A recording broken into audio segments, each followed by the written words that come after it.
არსებობს სამართლებრივი ბერკეტი იმისთვის, რომ გიგი უგულავა დაკითხვაზე იძულების წესით მიიყვანონ. ახალგაზრდა იურისტთა ასოციაციის თავმჯდომარე კახა კოჟორიძე განმარტავს, რომ სისხლის სამართლის კოდექსში არსებობს შესაბამისი მუხლი, რომლის საფუძველზეც შესაძლებელი ხდება მოქალაქის იძულებით მიიყვანა საგამოძიებო ორგანოში.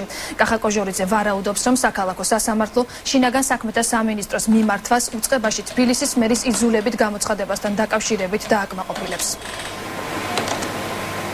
სისხლის სამართლის საპროცესო კოდექსი ითვალისწინებს იმის შესაძლებლობას, რომ მოწმედ დაბარებული პირი თუ არ გამოცხადდება დანიშნულების ადგილზე, მაშინ შესაძლებელია მისი იძულებით მიყვანის პროცედურა განხორციელდეს. ეს პროცედურა მოიცავს იმას, რომ გამომძიებელი შუამდგომლობით მიმართავს სასამართლოს და სასამართლოს გამოაქვს დასაბუთებული განჩინება მოწმის მიმართ იძულებით მოყვანის წესის პროცედურის განხორციელების შესახებ. ის არგუმენტები, რაც საჯაროდ გაცხადდა, ჩვენი შეფასებით არ იძლევა იმის საშუალებას, რომ არ იქნეს პროკურატურის შუამდგომლობა დაკმაყოფილებული.